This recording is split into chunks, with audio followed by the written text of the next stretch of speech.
The Los Angeles Clippers are making it out of the West. Let's get into this.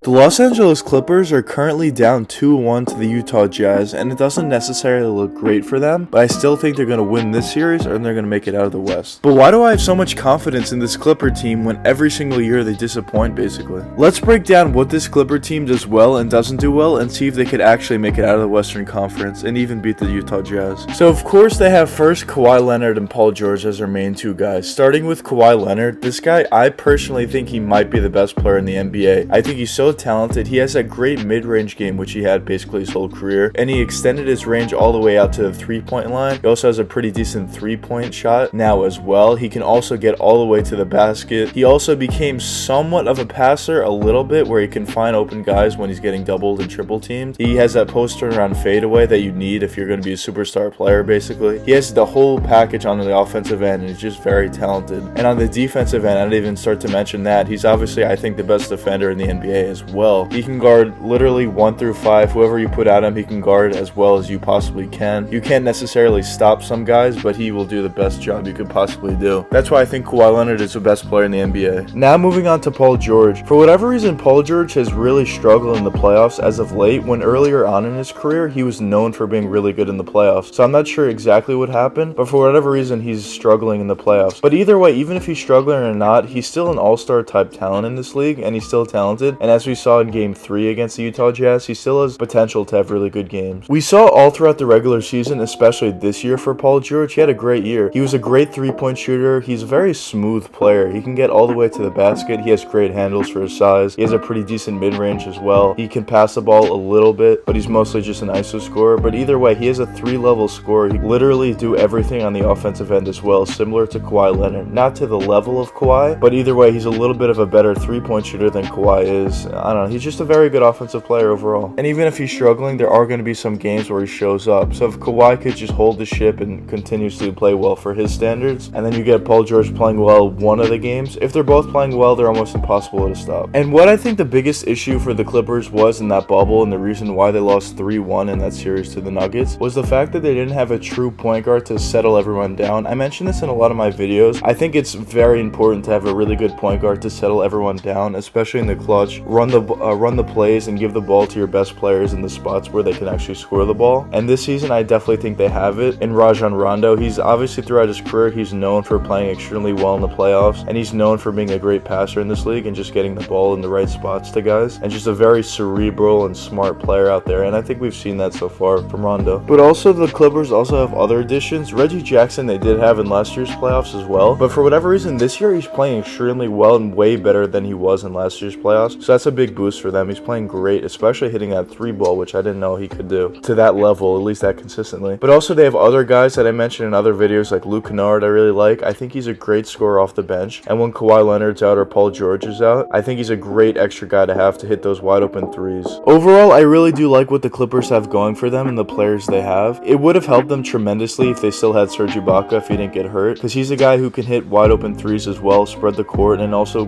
defend and really stop Donovan Mitchell, especially from getting all the way to the basket. But in this playoffs, the Utah Jazz and Donovan Mitchell have really impressed me as well. I made a video on it. Donovan Mitchell is absolutely playing out of his mind, and I can easily see the Utah Jazz taking this series. They're playing so well. Their role players are playing so well. They're hitting threes. They're defending. They're running their offense very effectively. They're making it very tough on the Clippers. The fact that the Clippers were down 0-2, I was a little nervous about it, and I thought maybe the Utah Jazz would have a pretty easy way to winning this series. But both games were at Utah, and that's what Utah's supposed to do. You're supposed to win your home games, and the fact that the Clippers won Game 3 in pretty convincing fashion was pretty good for me. For the Clippers, Game 4 is tonight, and similar to that Atlanta Hawks series where it's also 2-1, Game 4 is going to mean everything. If the Jazz win Game 4, the Jazz win the series. If the Clippers win Game 4, they have a great shot to win the series. Now tying it up 2-2 going back into Utah. For the Clippers, Kawhi just really has to go off, and if Paul George gives him any help whatsoever and somewhat goes off as well, I can't really see the Clippers losing this game. But Donovan is going to be Donovan. He's been playing so well the whole playoffs. He's probably going to go off as well as their role players are probably going to play decently well. They have a decent defense as well. They're probably going to really focus on Kawhi Leonard. So Kawhi's really going to need some help out there, but I'm very confident that Kawhi's going to have a pretty good game tonight. If he does have a good game, I could easily see them winning. If he doesn't have a good game, they're probably not going to win this game, and they're not going to win this series, and they're going to lose probably in 5 or 6 games to the Jazz. The Clippers season really depends on tonight. We'll see what happens. But for the sake of the video, let's assume that the Clippers do come back and ended up winning this series against the Jazz. Now they're going to be playing the Suns, who recently just swept the Nuggets, and that's a very tough matchup for anybody. The Suns are so talented, and they're so improved this year under Chris Paul. Chris Paul is obviously playing extremely well in terms of his scoring ability, but he's just picking apart the defenses, whatever defense he plays. The Clippers are obviously a way better defensive team than the Nuggets, but either way, he was just picking them apart. It was crazy to watch, and he was getting his own buckets as well. Devin Booker is Devin Booker. He can score from all 3 levels very effectively and just going to get you buckets in general. They have DeAndre Ayton in the paint, who is getting offensive rebounds at will, defending extremely well, and also scoring for himself a decent amount. They're just very talented and very hard to defend. They have great shooters as well all around them. I think that's a very tough matchup for the Clippers, as well as it would be for anybody. But if the Clippers want to win that series, it would be the same formula to winning this series against the Jazz. You just got to really stop Chris Paul, make it very difficult for him to A, score, and B, pass. You got to make it very hard and defend everybody extremely tight and pay attention to everyone, especially when they're going backdoor. Make sure they can't get that backdoor pass going. Guard everyone extremely tight on the 3-point line, and just put Kawhi Leonard on Devin Booker and really try to slow down Devin Booker, and put Paul George on Chris Paul. I think that would be the formula to beating the Suns. That series with the Suns and Clippers, I think, would be a very entertaining series. But first, for the Clippers, I got to get out of this series because they're currently down 2-1. Tonight is a big night for the Clippers. If they win tonight, I think they have a great shot at beating the Jazz. If they don't, they have no shot at beating the Jazz. But answering the question in this video, do I actually think the Clippers are going to make it out of the Western Conference, especially after being down 2-1 to the Utah Jazz currently? I think I have a lot more confidence in the Clippers than a lot of people do. I think they definitely have a decent chance to, honestly, just due to the fact that they have Kawhi Leonard on their team. That's the main reason why I think this. But of course, it's going to be very tough for them. They're playing the Utah Jazz, who are a great team, especially in these playoffs. Donovan Mitchell is playing amazing. And they're also down 2-1, so they're in the hole right now. So they got to come out of the hole, beat the Jazz, then play the Suns, who've been playing extremely well and tearing every team they play apart. So it's going to be a tough matchup, but we'll see what happens. I think they do have a decent chance, though. I will say that. But anyways, let me know what you guys think in the comments. Do you think this Clippers team could actually make it out of the Western Conference? Or do you think this Clippers team is going to lose to either the Jazz or the Suns? Anyways, I hope you guys enjoyed the video, and if you did enjoy, please leave a like and subscribe and hit that post notification bell. It really helps me out a lot. Until the next time, peace out, guys.